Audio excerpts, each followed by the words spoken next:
Hello friends, আমি অচিন্তা। আমি চলে আসলাম ইউটিউব চ্যানেল টিউশন কিচেনে। আপনার সাথে একটা নতুন নতুন রেসিপি শেয়ার করবো। সেটা হচ্ছে ভাজা ডিম দিয়ে আলু দিয়ে একটা রেসিপি। সেটা বানাতে কি কি উপকরণ লাগে আসুন দেখায়। তার আগে একটা কথা বলে দিই, আমার চ্যানেল রেসিপিটা ছাড় আছে। আপনাদের যদি ভালো লেগে থাকে অবশ্যই লাইক কমেন্ট শেয়ার করবেন, বিশেষ করে শেয়ার করবেন।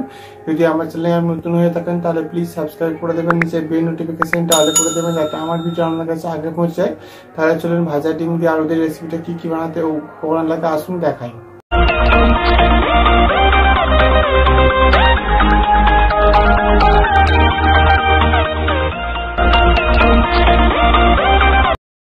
চলুন তাহলে ডিম আলুর রেসিপি একটা বানিয়ে দেখাবো। সেটা বানাতে কী কী উপকরণ লাগে আসুন দেখায়। তার আগে একটা কথা বলি, ভিডিওটা প্রথম থেকে শেষ অবধি আরও অনুরোধ রইল। তার জন্য রেসিপিটা শুরু করি। এখানে আমি কিছুটা পরিমাণ 4 থেকে 5টা আলু ভালো করে ছাড়িয়ে নিয়েছি, দিয়ে আমি লম্বা লম্বা করে কেটে নিয়েছি এবং জলে দিয়ে রেখেছি। তো চলুন রেসিপিটা শুরু করি। এখানে আমি দুটো ছোটো সাইজের পেঁয়াজ ছোটো ছোটো কেটে নিয়েছি, দুটো কাঁচা লঙ্কা কুচি করে নিয়েছি। এর মধ্যে ডিমটা ফাটিয়ে নেব। 3টে আমি ডিম ফাটিয়ে নিয়েছি, আমি এটা গুলে নেব। গ্যাস তেলে কড়াটা বসিয়েছি, কড়াটা গরম হয়ে গেছে, এর মধ্যে তেল দিয়ে দেবো। তেলটা গরম হয়ে গেছে, এবার ডিমটা যে গুলে রেখেছিলাম সেটা দিয়ে দেবো। ডিমটা আমি চালিয়ে দিচ্ছি, তাহলে উল্টে পাল্টে ভালো করে ভেজে নিতে। ডিমটা উল্টে পাল্টে ভেজে নিচ্ছি, এবার মাছগুলোকে খালি করে দেবো। এখন আমার ডিমটা ভাজা গেছে, সেটা তুলে নেব। সব ডিমগুলো ভেজে নিয়েছি, এবার আমি মধ্যে তেলটা দিয়ে দেবো, চিড়ে দেওয়া কাঁচা লঙ্কা দিয়ে দেবো, পেঁয়াজ কুচি দিয়ে দেবো, টমেটো কুচি দিয়ে দেবো। ভালো করে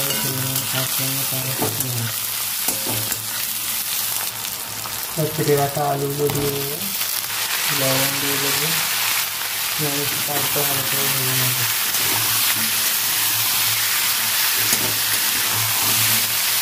আর এটা আমি ভালো করে ভেজে নিতে আবার বাটাটা দিয়ে দেবো।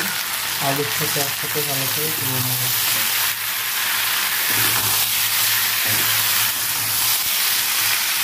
দেখুন এর মধ্যে লঙ্কা গুঁড়ো, হলুদ গুঁড়ো, জিরে গুঁড়ো, ধনে গুঁড়ো নিয়ে নিয়েছি। এটা আমি দিয়ে দেবো, জল দিয়ে দেবো। আর আলুটার সাথে সব আদা রসুন পেঁয়াজ ভালো ভাজা গেছে, এরকম করে ভালো করে কষে নেব।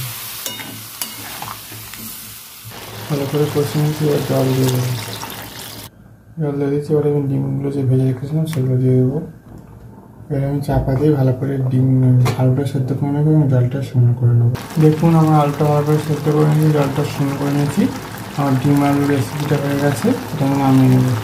দেখুন আমার ভাজা ডিম দিয়ে আলুর রেসিপিটা রেডি হয়ে গেছে। এই রেসিপিটা আমি ভালো লেগে থাকে অবশ্যই লাইক কমেন্ট শেয়ার করবেন, বেশি বেশি করে শেয়ার করবেন। আর প্লিজ সাবস্ক্রাইব করে আমাদের পাশে থাকবেন। যৌনটা দেখাচ্ছে নেক্সট ভিডিওতে। এরকম নতুন নতুন ভিডিও পাওয়ার জন্য আমার চ্যানেলটাকে অবশ্যই সাবস্ক্রাইব করে আমাদের পাশে থাকবেন। যৌনটা দেখাচ্ছে নেক্সট ভিডিওতে।